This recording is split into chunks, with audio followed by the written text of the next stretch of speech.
여러분, 드디어 이번 전시회의 핵심 2부로 왔습니다. 2부에서는 우리나라 상수도의 역사와 특히 우리 광주 상수도 100년의 여정을 함께 따라가 볼 건데요. 아주 흥미진진한 2부로 팔로우 미. 우리나라는 언제부터 상수도가 도입된 거예요? 우리나라는 1900년대부터 본격적으로 상수도가 들어와요. 어디에서 처음 시작된 거예요?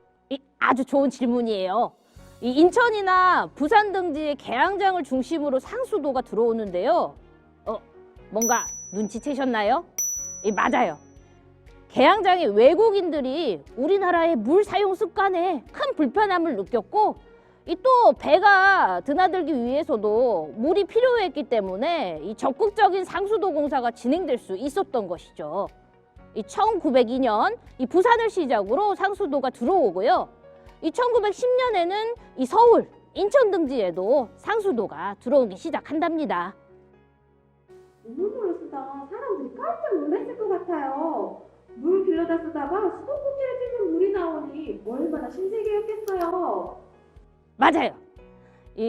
수도가 편리함의 대명사인 건 부정할 수 없는 사실이죠. 그런데 처음부터 수도가 각광을 받았던 건 아니에요. 어찌됐든 지하수가 하천수보다 깨끗하다는 인식이 오랫동안 쌓여 있었고요. 또 소독된 수돗물 맛이 처음부터 적응하기는 좀 어렵잖아요. 그러면 수도를 적극적으로 사용하게 된 데에는 어떤 사건 같은 게 있었을 것 같은데요? 우리 선생님 눈치가 백단인데요. 맞습니다. 수돗물을 적극적으로 사용하게 된 데에는 1920년 우리나라에 들어온 콜레라 영향이 컸어요. 맞아요. 콜레라는 대표적인 수의성 질환이잖아요. 네, 이 말 그대로 물 때문에 생긴 전염병이라는 거죠. 당시 대다수의 조선인들이 우물물을 사용하고 있었고 이들 다수가 피해를 입으면서 우물물은 단숨에 전염병의 온상처럼 여겨지게 된 것이죠. 전염병이 눈으로는 보이지 않으니 사람들이 속으로 얼마나 불안하고 무서웠겠어요. 우물물은 절대 먹어서는 안 되는 나쁜 것. 이런 인식이 공고해진 시기라고 볼 수가 있죠. 그럼 이제 누구라도 우물물을 사용하지 않으려고 했을 것 같은데요?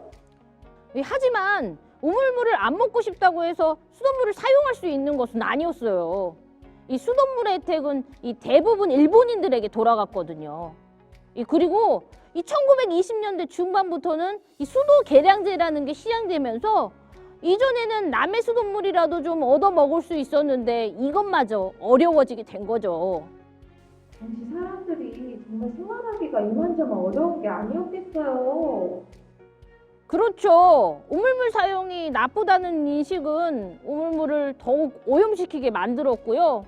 이래저래 우리나라 사람들만 무척 고된 시간을 보낼 수밖에 없었던 것이죠. 그럼 일제강점기 내내 우물은 사용하지 말아야 한다고 생각했던 걸까요? 그게 바로 아이러니한 지점이에요. 1930년대 후반 더 이상 상수도 시절에 투자할 수 없었던 일제는 오히려 우물물 사용을 권장하고 나섰어요. 현실의 상황에 맞게 정책이 바뀐 거죠. 그럼 콜레라 환자는 어떡하고요? 1920년 그 해만 제외하고 실제 콜레라로 인한 피해는 수돗물을 주로 사용했던 일본인들 사이에서 더 지속적으로 일어났다는 사실을 기억해야 할 필요가 있어요. 즉, 우물물은 나쁜 것이다, 수돗물은 좋은 것이다 라고 단정짓기보다는 그때 상황에 맞게 우물이든 수도든 효율적으로 사용하면 됐던 게 아닐까요? 상수도 도입비가 매우 험난했네요. 우리 광주 상수도 100년여 정도 못지않은 어려움들이 많았을 것 같아요. 걱정은 일단 접어두시고 함께 가보시죠. 고고고! 저 이건 알 것 같아요. 제1수원지. 이곳이 광주 상수도의 시작점 아니에요? 맞습니다. 광주 상수도는 1920년 등심사 입구로 들어가는 계곡 옆에 제1수원지를 준공하면서 시작돼요. 이때는 다른 수원지가 없었기 때문에 그냥 수원지로만 불렸죠. 광주 사람들 엄청 좋아했겠네요. 그렇지도 않았죠. 이 당시에 수돗물을 받았을 수 있었던 광주 가구는 이 439 가구였는데요. 이 중 380가구가 일본인들이었다고 해요. 이러한 비중은 광복 이전까지 크게 달라지지 않았다는 사실. 광우씨 울지 말고요. 그럼 제1수원지의 물은 어떻게 광주 시내로 보내진 거예요? 눈물 좀 닦고요. 제1수원지는 이 송수관을 통해서 2km 떨어진 이 학동 배수지로 보냈고요. 이 배수지가 지금의 조선대학교 병원 장례식장 이쪽 아시죠? 이 언덕 쪽에 있었어요. 이 고지대에 위치하다 보니까 이 시내로 물을 보내는데 별다른 힘을 들일 필요가 없었던 거죠. 제2수원지는 그럼 언제 만들어졌어요? 이 제2수원지는 이 1939년 용현동에서 선을 보이게 되는데요. 1수원지에 비하면 저수량이 이 5배 달했다고 하네요. 당시라면 광주구였을 텐데요. 제가 알기로는 인구가 2만 명 정도였잖아요. 그럼 대다수가 이 물을 쓸 수 있었나요?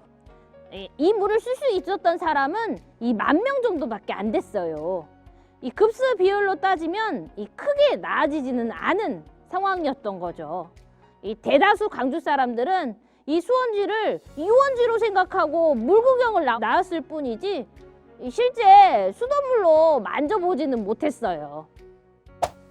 광복 이후 상수도 건설에 더 가열찬 노력을 했어야 됐을 것 같은데요. 이 광복 이후에 이 광주는 수도에 정말 목숨을 걸 필요가 있었어요. 이 사람들이 광주로 엄청나게 밀려들었거든요.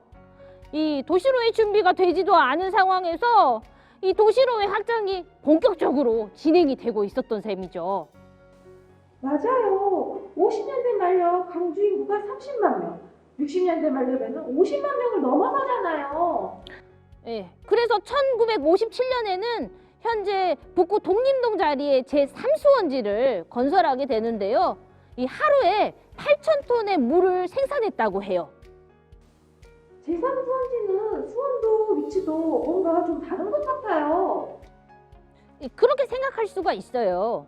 왜냐면 일단 영산강 물을 원수로 사용했다는 점이 이전과는 좀 달랐거든요. 흐르는 물 속에 구멍 뚫린 관을 묻고 완성 여과지를 거쳐서 이 배수지로 보내는 구조를 가졌어요. 위치도 좀 생소하죠? 왜냐면 1971년에 동북댐을 건설하면서 이 광주가 큰 빚을 지게 되거든요. 근데 이제는 뭐 제3수원지 없어도 물 걱정은 안 해도 되니까 이 제3수원지를 팔아버리게 된 거죠. 그렇기 때문에 지금은 그 흔적을 찾아보기도 어려워요. 네, 그래서 곧바로 제4수원지 공사를 시작할 수밖에 없었죠. 1967년에는 제4수원지가 준공을 하죠. 이 광주시에서는 더 이상 물 걱정 없어요 단언했지만 그 결과는 참담했답니다. 이 전체 시역의 10% 정도만 급수가 됐고 인구로 따지면 40% 정도만이 이 수도를 쓸 수 있는 형편이었어요. 그럼 더 큰 수원지를 확보할 필요가 절실했던 것 같은데요? 맞아요. 1, 2, 4 수원지는 무등산 인근에 건설된 수원지들인데요. 이 수원의 확보나 시내로의 물 공급을 따지면 가장 경제적이었던 것이죠. 하지만 이것만으로는 더 이상 광주 인구를 감당할 수 없었기 때문에 무등산을 넘어 화순 동북 지역으로 눈을 돌릴 수밖에 없었어요. 바로 이 동북수원지인데요. 1967년 착공한 이후에 1971년 준공에 이릅니다. 광주는 거의 축제 분위기였겠어요. 이제 더 이상 물 걱정은 없었을 것 같은데요. 반은 맞고 반은 틀렸어요. 일단 동북댐 물이 광주에 처음 들어온 날 옛 전남도청 자리에서 성대한 분수식이 열렸어요. 이 도청 앞에 분수대 물 아시죠? 그 물이 처음 들어온 날도 바로 이날이에요. 네. 하지만 이 수돗물 부족은 1985년 이 동북댐 확장 공사 전까지 지속적인 사회 문제로 이 골머리를 앓을 수밖에 없었답니다. 그런데 1986년 광주가 집화시로 습격되고 1988년에는 광산구도 편입되는데 동북댐 물만으로 충당이 가능했어요? 우리 선생님 저보다 훨씬 많이 아시는 것 같은데요. 인구가 갑자기 배로 늘어나게 되니까 당연히 그만큼의 새로운 수원지가 필요했죠. 이 1994년부터는 이 주암댐 물을 사용하기로 하면서 이 현재에 이르고 있답니다. 그럼 현재 광주의 급수 보급률은 100%인가요? 100%나 다름없는 99.91%에 이른다고 합니다. 이 광주 상수도 100년의 여정 굉장히 숨가쁘게 달려왔는데요. 이러한 과정은 이 도시 광주로의 진행이기도 했습니다. 이 도시 광주의 물과 관련한 이 다양한 이야기를 들어볼 차례입니다.